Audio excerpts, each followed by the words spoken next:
Fourth. Joining the conversation, we have former Secretary of State Hillary Clinton with us. It's really great to have you. It's wonderful to be back with all of you. Thank you so much. So, the big news yesterday, there's always news going around today. I would say for me personally, the big news was this shift on Russia. And I'm curious, just looking at the arc of this story over the past month or two, from Anchorage to that European leaders meeting at the White House, to John Lemire's been writing about how Trump's starting to get fed up with Putin, to yesterday. I'm curious, what's your take, and what would it take for Ukraine to win back their land? Well, I have to say, Joe, I welcomed what the president said yesterday. I thought that given all the back and forth that we have seen and heard at Anchorage and elsewhere, his coming to grips with the fact that Vladimir Putin does not respond to any kind of rhetoric. He only responds to strength. And you have to show strength, you have to back strength, you have to be strong in order to deal with him. And he poses a clear and present danger to all of Europe and therefore to the United States. And I think if what President Trump said yesterday is, if we help Ukraine can hold the line and may even be able to push Russia back. And there was a very interesting comment that Trump made in his Truth Social post. He said, what kind of military does Russia have? Exactly. They couldn't even take over Ukraine.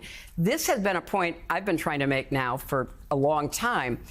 We overestimated Russia's military strength. Can I ask you a question? And now we're seeing that they can be pushed back. Why do we always do that? I mean, you can go back. I mean, you look back at history. Look at Japan's war with Russia. You can look at what happened in Finland and Russia before World War II. You can look at what happened in June of '41 as the Germans. Now, eventually they pushed the Nazis out, but how many tens of millions of people died? Why is it that we did in the Cold War too, why do we always overestimate Russia's strength?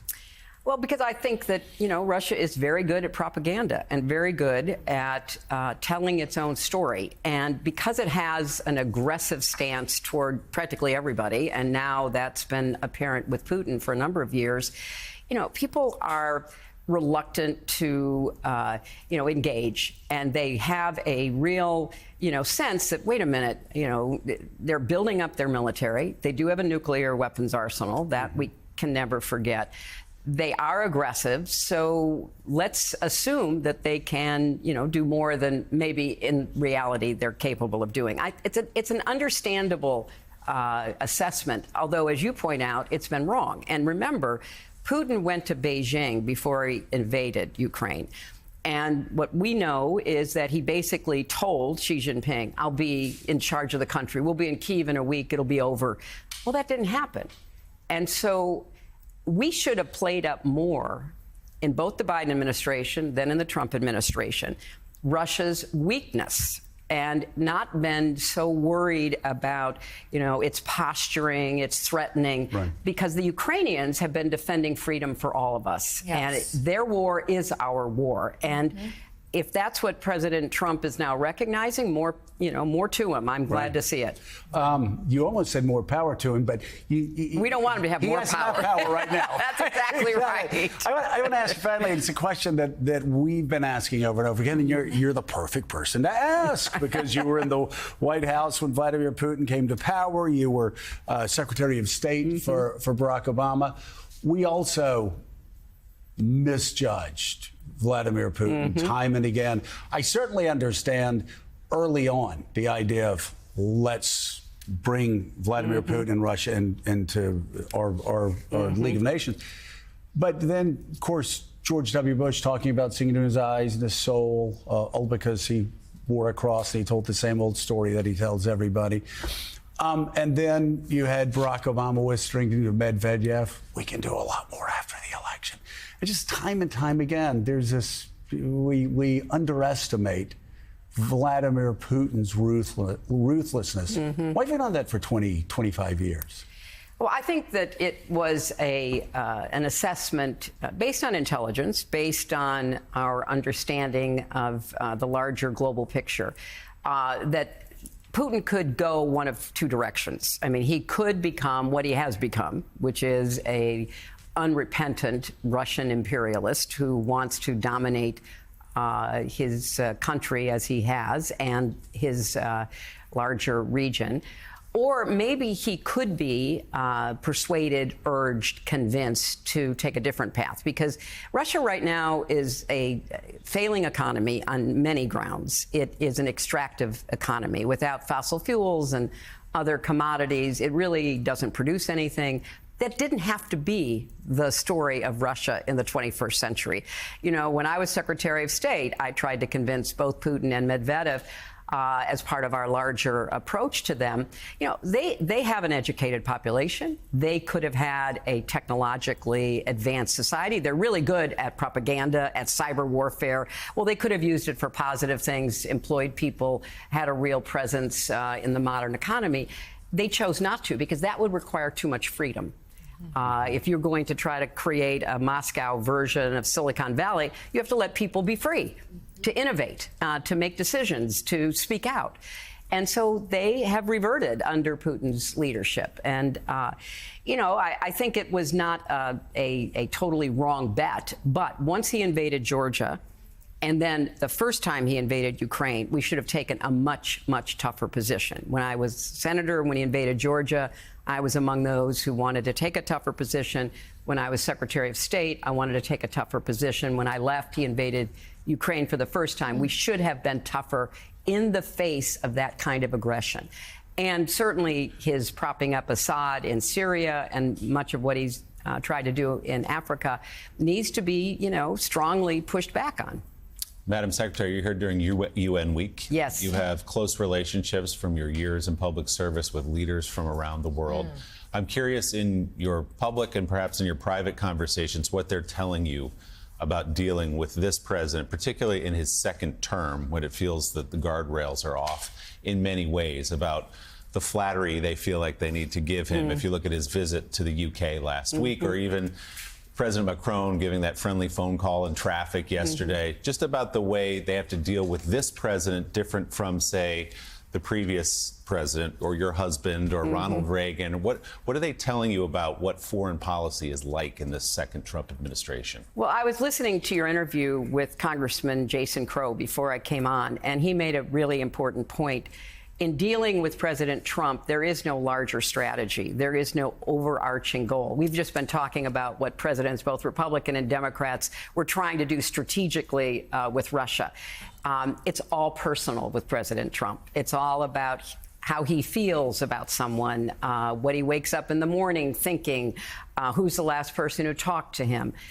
Everybody's figured that out. And so if you are in pursuit of a larger objective, ending the war in Ukraine on terms that are favorable to Ukraine, to freedom, to the larger issues in Europe and beyond, ending the war in the Middle East, you know, figuring out what the day after will look like, dealing with China, dealing with Iran.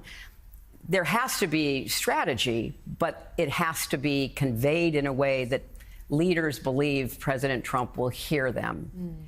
And, you know, that's personal diplomacy. I wrote a piece in the New York Times that ran a day or two ago with my co-teacher at Columbia, the dean of the School of International and Public Affairs, Karen Yarhi-Milo, where we said, you know, don't over-personalize foreign policy, because you can replace, you know, credibility with volatility. But when you have a leader who only personalizes policy, domestic and foreign, you have to figure out how you can be heard by him, how you perhaps can convince him. So I actually think that the Europeans have learned a lot of those lessons, because there are certain feelings that he has about people and strategy and geopolitics that you have to key into. So what I've been hearing from a lot of people is, how do we get the president to put the pressure on Bibi Netanyahu to end this war in Gaza? How do we then persuade the president to do what should be done in cooperation with our friends and allies in the Arab world to have a truly effective day-after plan that doesn't include expelling, 2 million Gazans, annexing the West Bank, trying to build casinos on the Mediterranean? How do we convey that that is not good for him and his legacy and his place in history or how he is seen? So I think there's a lot of those conversations going on. I'm at the Clinton Global Initiative, and what we're doing there is focusing on the big gaps that are being left in humanitarian aid, in support for climate resilience, and trying to keep ladders going for economic opportunity, the kinds of things that, my husband and I have spent much of our life doing. And there we're talking to leaders who have come to CGI about, okay, the United States is no longer our partner. USAID has been, totally destroyed. How do we fill the gaps? And, I just want to say today at CGI, my husband will be making this really important announcement because there's a new drug called lenacapavir, which is an injectable. You take it twice a year. It prevents HIV and AIDS. Wow. And so it's very expensive in the United States, but the Clinton Health Access Initiative, which Bill started 25 years ago, along with working on these issues with Nelson Mandela and others, and then with George W. Bush, they've gotten the price down to $40 a year from like $14,000, which is what it would otherwise cost. So they'll be announcing that today because in the absence of the U.S. government playing the role of leading us in humanitarian issues, then not-for-profits, organizations like the Clinton Foundation, the Clinton Global Initiative, and others have to fill that gap. So I'm having two conversations. Yeah. I'm having the strategic conversation with a lot of people who are focused on that, and then I'm having the fill the gap conversation with others. Right, which might be needed a lot more. I mean, CGI now is 20 years, a 20-year anniversary. Right. And you just talked about the Clinton Health Access Initiative. When you look at HHS and what is happening with RFK and vaccine access, and the list goes on, how can organizations like CGI fill the gap when it comes to our nation's health? Oh, it's a great question, Mika. We're doing a series of working groups, and in those working groups are experts, not just from the United States, but all over. And one of the biggest concerns is what we are doing in our own country to put our own people's health at risk.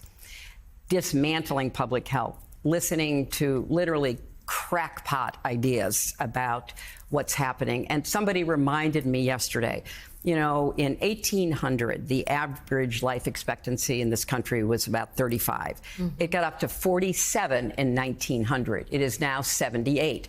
When I hear people like, Kennedy and others talking about, getting back to a time when we aren't vaccinating, we're drinking raw milk. Yeah, and what? People didn't live. Right. I mean, this is so crazy. It's so wrong-headed. It's so short-sighted, and it's going to cause deaths. We just saw 2 children die from whooping cough. We saw the deaths from measles.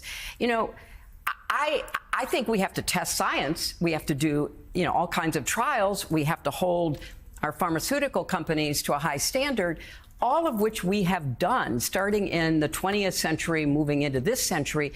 And these guys want to literally turn the clock back. And, when I see what is likely to happen because people are being confused. Right. When your president says something, when a Kennedy, who's the secretary of HHS, says something, what are you supposed to believe? Right. When you fire experts who've spent their entire life studying something that I want to know about, I have 3 grandchildren, I want to make sure they're healthy.